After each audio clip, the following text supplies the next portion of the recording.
গণশক্তি অসম ৰাভা যৌথ সংগ্ৰাম সমিতি আমি গোটেইবিলাকে একেলগে ইলেকশ্যন খেলিছো। ৰাভা আসনতো আমি খুব ভাল ৰিজাল্ট দেখুৱাব পাৰিছো আৰু মই ভাবো যে এইবাৰ পঞ্চায়ত নিৰ্বাচনতো আমি চমকপ্ৰদ ফলাফল দেখুৱাবলৈ সক্ষম হ'ম। জম্মু কাশ্মীৰৰ কালি ঘটনাটো অসমৰ এটা ফেমিলিও তাত চাৰ্ভাইভ কৰি আছে। কৰিমগঞ্জৰ অসম ইউনিভাৰ্চিটিৰ তেখেত অধ্যাপক, মোৰ অফিচে তেখেতৰ লগত যোগাযোগত আছে। মই ভাবো যে তেওঁক আমি নিৰাপদে উভতাই আনিম। অৰুণাচলৰো বায়ু সেনাৰ সৈনিক এজনৰ যোৱাকালি এই ঘটনাত মৃত্যু হৈছে। আমি তেখেতৰ নশ্বৰ দেহু নিশা 11:30 বজাত আহি পাব। আমি ব্যৱস্থা কৰিছো যাতে সন্মান সহকাৰে তেওঁক আমি অৰুণাচললৈ পঠাব।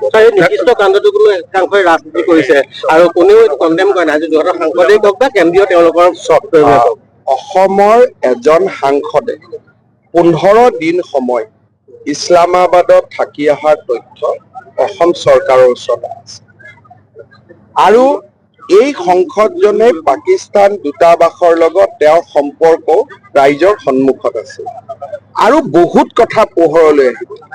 ছেপ্টেম্বৰ মাহৰ ভিতৰত এজন গৌৰৱী পিতৃৰ সন্তান কেনেকৈ দেশৰ বিৰুদ্ধে যাব পাৰে তাৰ জল পট প্ৰমাণ আমি এক্সপ'জ বুলি নকওঁ, দেশৰ স্বাৰ্থত ৰাইজৰ সন্মুখত আনিব লাগিব। আৰু মই আজিয়ে কৈছো যে 15 দিন ভাৰত চৰকাৰক নোকোৱাকৈ ইছলামাবাদত থাকি অহাৰো আমি প্ৰমাণ পাইছো আৰু বিভিন্ন প্ৰমাণ আমাৰ হাতত আছে। গতিকে মই ভাবো যে তাতেই কিজানি নামাজ পঢ়িব শিকি আহিছে, যি ধৰণে নামাজ পঢ়ে। গতিকে এই গোটেই কথাবোৰ ছেপ্টেম্বৰ মাহৰ ভিতৰত আমি জনতাৰ সন্মুখলৈকে আনিম। পাকিস্তান আমাৰ ডাঙৰ শত্ৰু, কিন্তু দেশৰ ভিতৰত থাকি পাকিস্তানৰ গুণগান কোৱাসকল তাতকৈও ডাঙৰ শত্ৰু। এই কথাটো আমি মনত ৰাখিব লাগিব। বাহিৰৰ মানুহজনক দেখিলে গম পাওঁ ই আমাৰ শত্ৰু, কিন্তু নিজৰজনক ঘৰত থাকিলে আমি গম নাপাওঁ এওঁ আমাৰ শত্ৰু। যি নহওক বিভিন্নজনৰ সহায়ত আমি বহু দূৰ আগবাঢ়ি গৈছো। ছেপ্টেম্বৰ মাহৰ 30 তাৰিখৰ আগতে আমি প্ৰতিবেদন জনতাৰ কি আওতালৈ আহে নাহে সেই সময়ত দেখা যাব, কিন্তু বহুবিলাক প্ৰমাণ আছে আৰু বহুবিলাক বিস্ফোৰক তথ্য ৰাইজৰ সন্মুখলৈ আহিব। মই এছেম্বলিটো কৈছো পাকিস্তানৰ লগত পৰিয়ালটোৰ সম্পৰ্ক স্পষ্টভাৱে আপোনালোকে দেখা পাব। তাত কোনো বিশ্লেষণৰ কোনো কথাই নাথাকিব। It will be black and white.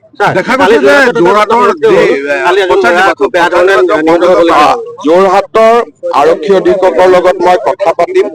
যি ধৰণে এজন যুৱকৰ মৃত্যু হল এইটো আমাৰ বাবে গ্ৰহণযোগ্য নহয়।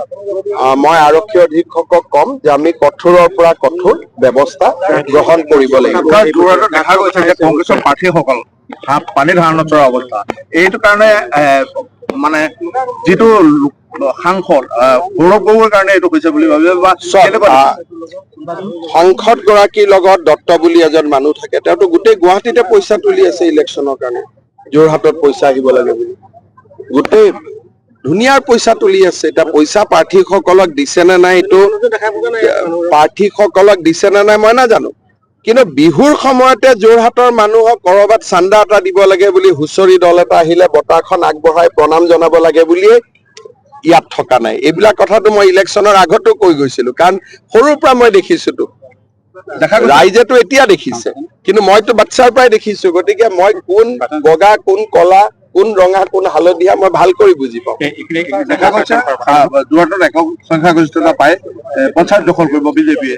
চব অসমত আমাৰ ভাল হ'ব, বাকী জিলাৰ পৰিৱেশ অনুসৰি কৰবাত 100%, কৰবাত 90%, কৰবাত 80% হৈ থাকিব। কিন্তু আমাৰ কৰ্মীসকল এইবাৰ যথেষ্ট আত্মবিশ্বাসী।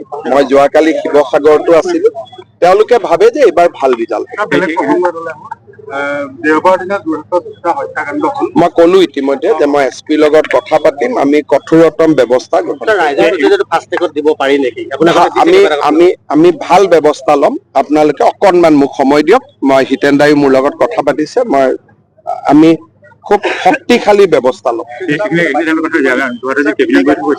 কেবিনেট বৈঠকত আপোনাৰ যিখিনি কথা ঘোষণা কৰিছে সকলোখিনি মোটামুটি শেষ হৈছে, কিন্তু ইয়াতে আপোনাৰ যি জাজিমুখৰ দলং কথা কোৱা হৈছে, কিন্তু সেই কাম কোনো আৰু কিজানি এষ্টিমেট চলি আছে, মই চেক কৰি ল'ম। কাম যি আছেতো গোটেইখিনি হৈ আছে, গতিকে